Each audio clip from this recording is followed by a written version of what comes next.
Welcome to Oxford News This Week. I'm Elgin Nichols. And I'm Terry Stiles. And in this week's local news, a local murder under investigation, and who will be this year's Christmas Parade Grand Marshal. Stay tuned, learn more about these stories and others. The Oxford News begins right now.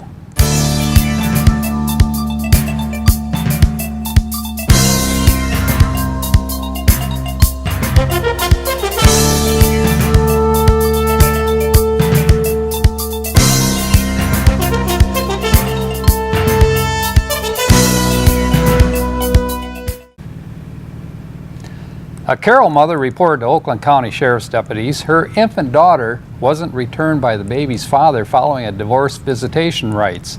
During the investigation, deputies discovered a horrific scene at the Oxford Township resident's home. Officers found what was determined to be a homicide scene. Darren Gailey and his infant daughter, Charlie Hendrick, were both found dead. The baby's grandmother was found barely alive with deep wounds to her wrist and arms. She was transported to a Pontiac hospital where she is now listed in stable condition. Police are counting on outcome of the forensic report and interviews with the grandmother to shed light on a possible motive for the crime. Oakland County deputies were called to two separate Oxford Township cases of larceny from vehicles this week. Both thefts occurred on West Rainer Road. In the first incident, the thief took credit cards and a driver's license from a wallet stashed in a glove box. And in the second incident, a resident lost $400 and her purse when she left it in her unlocked car for a little over an hour.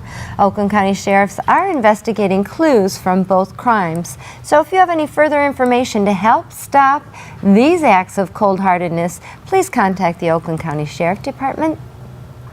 Sheriff's deputies were sent to the North Lapeer Road on a store's complaint of retail theft. A male suspect was located outside the store where he was found with the stolen merchandise. When background check was made, officers discovered the man had a long criminal history out of Ohio, Pennsylvania, and South Carolina. The man was arrested, issued a citation for retail fraud and trespassing. He was given an added warning that Michigan chain stores did not want any more of his funny business, that he should stay out of those stores.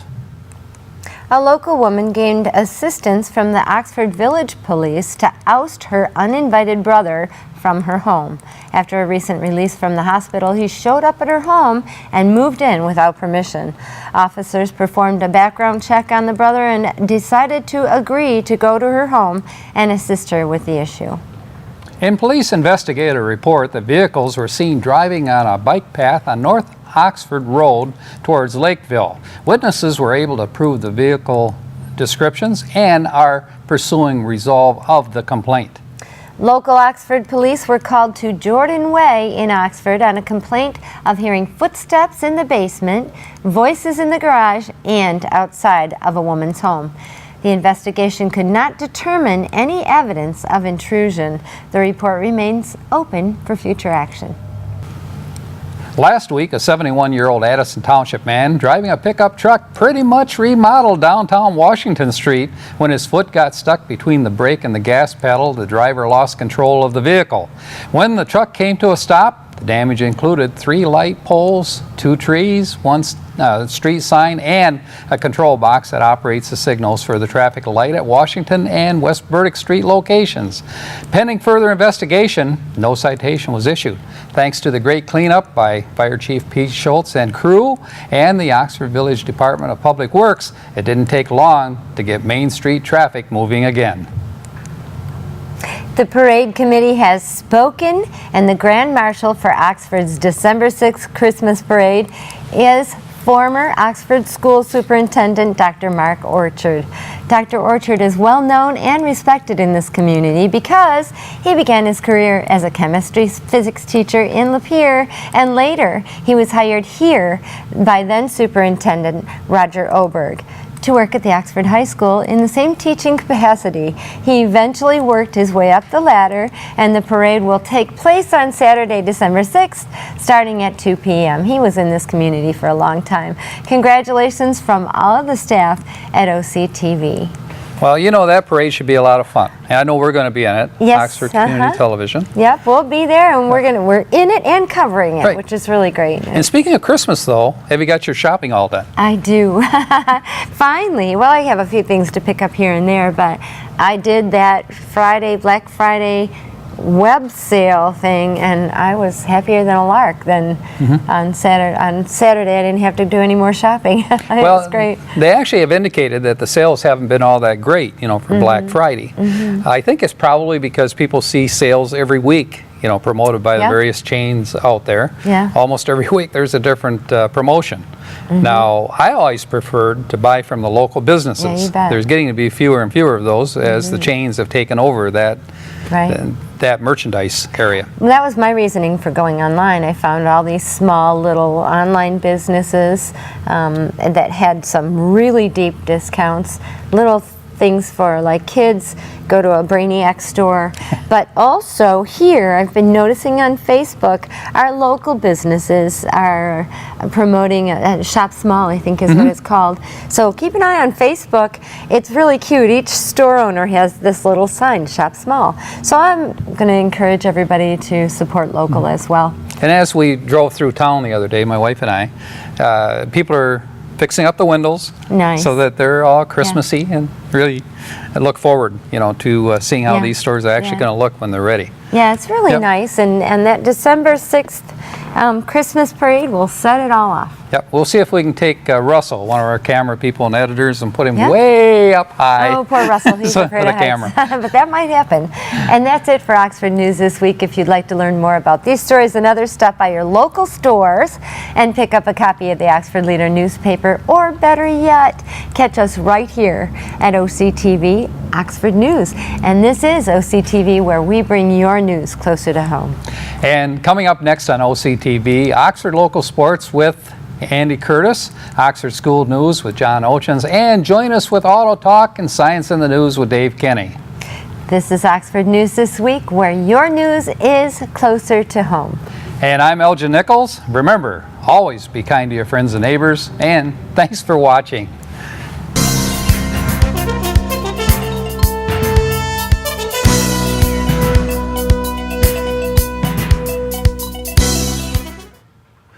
Welcome to this edition of Auto Talk. I'm Dave Kenny, and these stories are taken from the publication Automotive News. In our first story, Toyota Motor Corporation will step closer to autonomous vehicles when it begins rolling out a range of advanced active safety systems across its mass market lineup in early 2015. The new or re-engineered technologies encompass more sophisticated pre-crash braking packages, an improved auto parking feature, a next-generation auto-adjust headlamp, and a vehicle-to-infrastructure and vehicle-to-vehicle communication system. The auto parking and vehicle-to-vehicle communication systems will debut in Japan and migrate to other markets, including the U.S., and other technologies, including two new pre-crash braking packages, will be released in the U.S. as early as next year. The two pre-crash safety packages are dubbed the Toyota Safety Sense C for compact cars and the Toyota Safety Sense P for midsize and high-end vehicles. In Japan, C will debut next spring and P next summer. By 2017, both will be in use in most passenger car nameplates and trim levels in the U.S., Europe, and Japan, Toyota said, without saying which nameplates would be first. The systems will deliver better performance than active safety systems currently used in premium models such as the Lexus LS, but at roughly the same cost, they promise. Toyota expects to lower costs in part by using common parts across multiple high-line vehicles. Toyota Safety Sense C in pre-crash system for small cars can automatically stop a car traveling at 19 miles per hour before impact and operates up to 50 miles per hour. So at 50 miles per hour, it can slow the car down by 19 miles per hour, dropping the speed at impact to 31 miles per hour, thus softening the crash. Toyota Safety Sense P, the pre-crash system for bigger vehicles, can stop a car going 25 miles an hour before impact and another vehicle or trim 25 miles per hour off higher speeds before the crash. Unlike Toyota Safety Sense C, it can detect pedestrians and avoid striking them at speeds up to 19 miles per hour.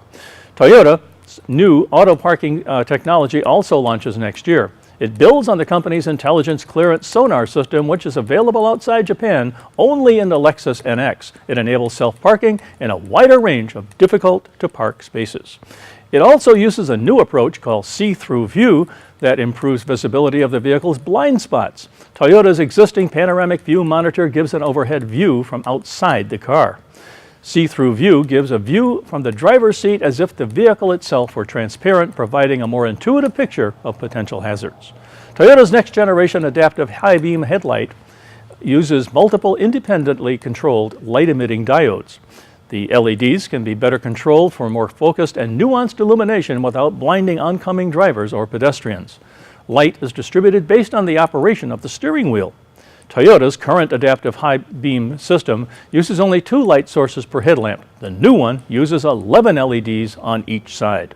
Toyota said it will be among the first car makers to use vehicle-to-infrastructure and vehicle-to-vehicle communication systems in its cars, also starting next year. And that's quite a load of options. On the music front, a music industry association has sued Chrysler Group, alleging its customers might be rolling down the street with stolen tunes. At issue, owners of some of the automaker's vehicles have the ability to store songs and other copyrighted media on an internal hard drive without paying royalties. The proposed class action suit was filed November 14th in U.S. District Court in Washington, D.C. by the Alliance of Artists and Recording Companies, and also names supplier Mitsubishi Electric Automotive America Incorporated as a defendant. The suit follows similar actions filed last summer by the Alliance against General Motors and Ford Motor Company. The Alliance seeks damages equal to unpaid royalties on recording devices plus additional damages. The number of vehicles covered was not clear. The suit alleges that vehicles equipped with hard drives are digital audio recording devices under a 1992 law called the Audio Home Recording Act. The law was intended to protect copyright holders from illegal sharing of their work without compensation. Chrysler introduced its MyGig infotainment system in 2006 as a precursor to its Uconnect infotainment system. MyGig featured a 20-gigabyte hard drive that, according to a 2006 press release, could be used for saving audio from a compact disc or USB memory device onto the hard drive, and good luck with that. On the recall front, General Motors is recalling over 316,000 older model SUVs and sedans for a problem with malfunctioning headlamps. The recall covers 2006 to 2007 Chevrolet Trailblazer and GMC Envoy SUVs, 2006 Trailblazer XET, Envoy XL, 2006 to 2007 Buick Rainier SUVs, 2006 to 2009 LaCrosse sedans, 2006 to 2008 Saab 97X SUVs, and 2006 to 2008 Isuzu Ascender SUVs. That's a lot of models. If the headlamp driver module is not operating correctly, the low beam headlamps and daytime running lamps could intermittently or permanently fail to illuminate, GM said in an email statement. The defect does not affect the high beam headlamps, marker lamps, turn signals, or fog lamps, GM said. Well, that's all for this edition of Auto Talk. I'm Dave Kenny, and as always, may the wind be at your back as you cruise down life's highways. Stay tuned to Oxford Community Television, and we'll be right back.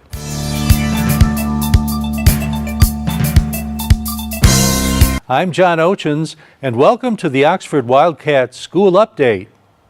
2 of our Lego teams from Leonard Elementary went to their first competition of the year last weekend. It was called the Frog Force Frenzy. Hunter Zanin and Ben Covert showed us their project. It's a game called Caramel Run, patterned after Temple Run. The purpose is to illustrate the importance of conserving rare metals. The kids explain. It's called Caramel Run. It's related to Temple Run, kind of. Oh. You're supposed to put a caramel through here. Here's just an on button to make it look better. And it's supposed to roll through here, and it's supposed to try to not hit these. And if it makes it out without hitting 5 of these, which are taste buds, then that means that you won the game. Because if you hit a taste bud, then that means that you collected a rare metal. And if you collect 5, then you're out. Because you don't want to collect them, because if you're collecting them, then that means you're basically taking them from the earth and putting them into something where they can't be recycled. How about this? We can show an example. This one's small enough. Hey, there you go. So kind of like that. Mentor Carla Covert explains more about the competition.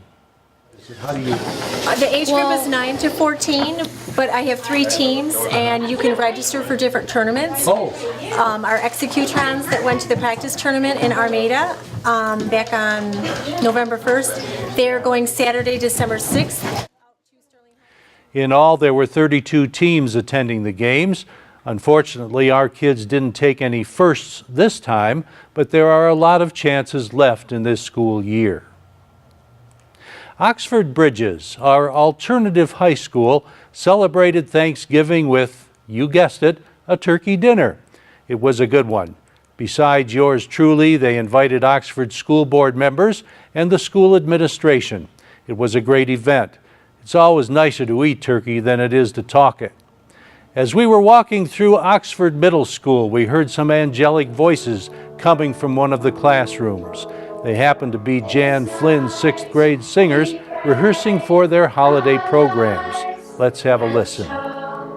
This dream we had, each child still knows. This night we pray, our lives will show.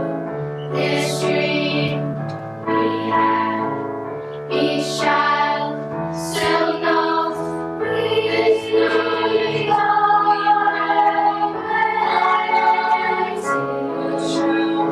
This dream, our child of God's love. This night our lives will show. This dream, our child of God's love. This night always burns when our lives will show. These dreams, our child of God's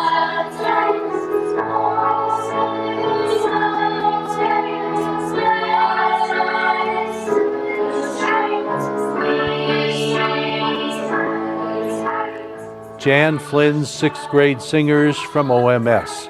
We hope you had a nice Thanksgiving weekend. Dave with Science in the News and Andy with Sports are next. This is Oxford Community Television, keeping it local.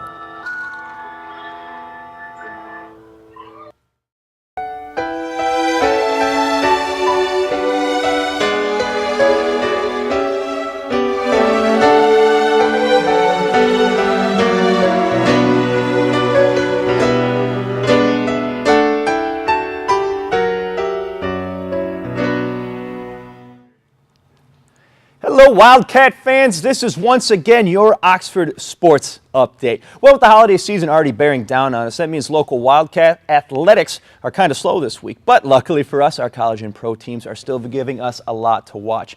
Let's start over with our Michigan State football team, who achieved another 10-win season this past Saturday with a victory over Penn State in Happy Valley, 34-10. The then 10th-ranked Michigan State Spartans, led by quarterback Connor Cook, who went 13 for 25 with 180 yards passing on the afternoon, and senior running back Jeremy Langford, who put up an impressive 118 rushing yards against the then number 1 rated rush defense in the country, Penn State.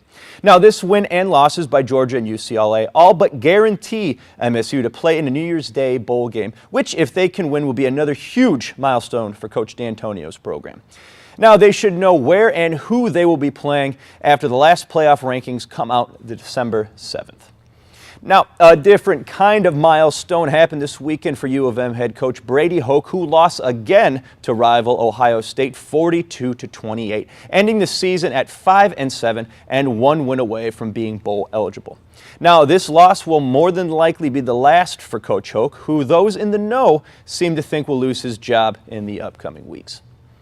Now, on the pro football side of things, the Lions won their second Thanksgiving game in a row, beating the Chicago Bears 34-17 on Thursday, and maybe, just maybe, getting their offense back on track with Calvin Johnson catching a season-high 11 passes for 146 yards and 2 touchdowns. Now, this puts Megatron as the fastest NFL receiver in history to reach 10,000 career receiving yards.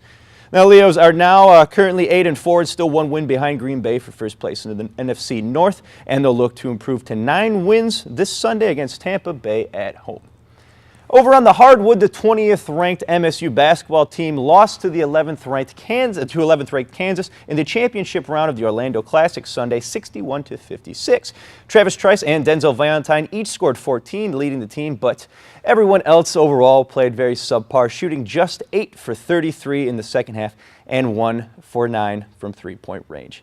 Coach Tom Izzo summed it up best when he said, "We just didn't execute well."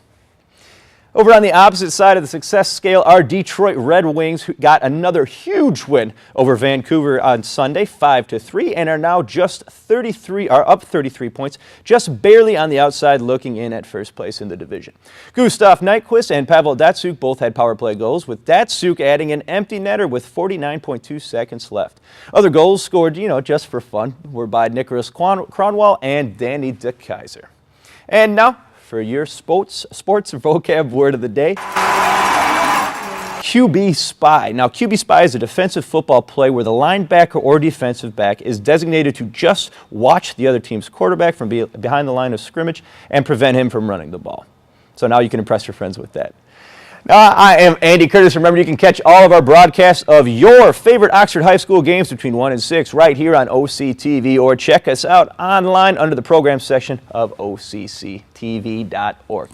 And also, this is my last day here at OCTV before I move out to the Big Sky Country at KTVH in Montana. So I just wanted to say thank you to everyone here at OCTV and my family who have been so supportive and helpful as I try to make a career out of this. So thank you for watching and have a great day, and I love you, Grandma.